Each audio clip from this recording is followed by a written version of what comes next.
अस्सलाम वालेकुम नाज़रीन, मैं हूं काका रिपोर्टर। आप देख रहे हैं बोल न्यूज। नाज़रीन, इंडियन एजेंट सीमा हैदर जो कि पाकिस्तान में आई, यहां पे आके विवाह किया, एक शख्स के साथ रही, यहां पे 4 बच्चों को जन्म दिया। अब यहां से अंदाजा लगा सकते हैं कि इंडियन एजेंसी की जॉब कितनी टफ होती है कि यहां 4 बच्चों को जन्म देना पड़ गया। वो यहां क्या चेक करने आई थी, क्या जॉब करने आई थी। उसके बाद पबजी खेलते खेलते यहां से इंडिया के एक लड़के सचिन से उसको प्यार हो गया। पबजी खेलते खेलते रिश्ता इतना क्लोज हुआ कि एक दूसरे के बिना रहना नामुमकिन हो गया। अपने सही वाले पति को वो भूल गई, सचिन के इश्क में मुब्तला हो गई। सचिन का बुखार उसको सीढ़ी लगा के चढ़ गया।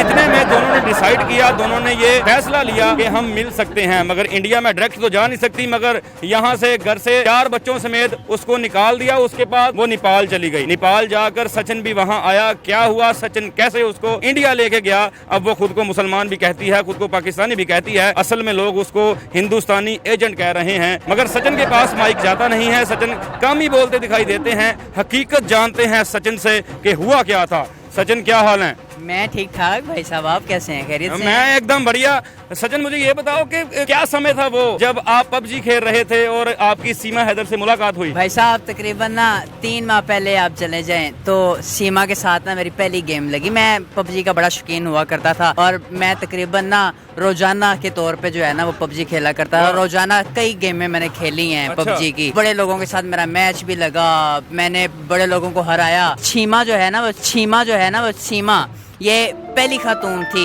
जिसके साथ मेरा पबजी का मैच लगा और इसने मुझे हरा दिया।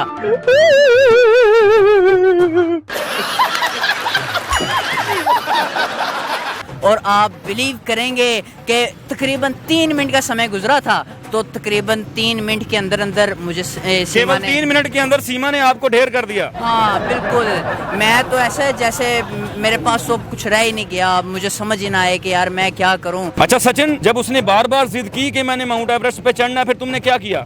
मैंने फिर उसे चिढ़ाया ना भाई साहब। जब उसने मुझे कहा ना, जब हमारा अट्रैक्शन हुआ नेपाल के अंदर, तो उसने मुझे कहा यार नेपाल की ना बहुत बड़ी चोटी है माउंट एवरेस्ट, तो मैंने उस पे चढ़ना है। तो मैंने उसे कहा कि यार क्या करना है, चढ़ के हम चलते हैं अपना। फिर तुमने क्या किया? तो उसने फिर जिद की, फिर मैंने चढ़ाया। फिर उसने जिद की, मैंने फिर चढ़ा दिया। फिर उसने रात को 12 बजे जिद की, मैंने फिर रात के 12 बजे उसे चढ़ाया। शाबाश। फिर जब उसे, इसीलिए वो आपकी दीवानी है और आपके साथ हिंदुस्तान, आपके देश चली गई। मुझे ये बताएं, अब आप खुश हैं जब आप उसको अपने? मैं आपको बताऊं, उसे माउंट एवरेस्ट पे चढ़ के इतना मजा आया, इतना मजा आया। उसने कभी पाकिस्तान में रह के इतना मजा नहीं लिया होगा जितना उसे मैंने माउंट। ये बताएं, आपके मोहल्लेदारों का क्या रिस्पांस था जब केवल आप उसके देश में, जब आप दोनों की एंट्री हुई? कैसा स्वागत हुआ आपका दोनों गलियों में जब आप गए? यार स्वागत तो भाई साहब सारे देखते रह गए कि सचिन ने क्या किया। सचिन तो अभी 20 साल का है, 21 साल का, 22 साल का।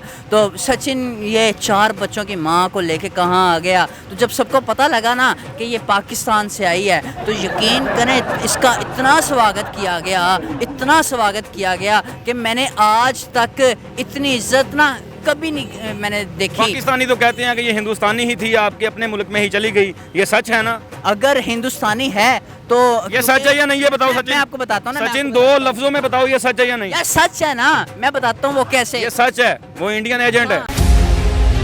मुल्क मुस्तहकम मईशत की तरफ गामजन, स्टॉक एक्सचेंज भी मुस्बत रुख दिखाने लगा। मईशत की सूरत हाल बेहतरी की तरफ जा रही है। हम IMF के कर्जा मिलने के बाद इस सूरत हाल को बेहतर मजीद कैसे कर सकते हैं? कर्ज बहाली के रोशन इम्कान। बोल ने निभाई अपनी सहाफती जिम्मेदारियां। महंगाई से परेशान आवाम के लिए उठाई आवाज। रिपोर्टर और इक़्तिसादी माहिरीन के सबसे बड़े पैनल के साथ बोल की मिशन मईशत की सबसे बड़ी ट्रांसमिशन 63% आवाम ने देखी अपनी स्क्रीन पर। अगर 21वीं सदी की हम इंडस्ट्री की कोई बात करें तो उसमें फिर इंफॉर्मेशन टेक्नोलॉजी जो है वो टॉप पर आती है। अपनी रवायात को बरकरार रखते हुए बोल अवामी मसाइल को उजागर करने में सबसे आगे। देखिए बोल की अगली ट्रांसमिशन में मोबाइल लोन ऐप का बड़ा स्कैम कैसे हुआ बेनकाब। साइबर क्राइम सर्कल रावलपिंडी की मुख्तलिफ इलाकों में कार्रवाइयाँ। ब्लैकमेलिंग में मुलविस ऑनलाइन लोन ऐप्स के 9 मुल्जिमान गिरफ्तार कर लिए गए हैं। अगर इस स्कैंडल से मुताल्लिक आपके पास हैं हकाइक, तो बनिए बोल इन्वेस्टिगेशन का हिस्सा। आपकी शनाख्त और तमाम तर मालूमात खुफिया रखी जाएंगी, तो बस हमें ईमेल करें या व्हाट्सएप करें 0337 0310 377।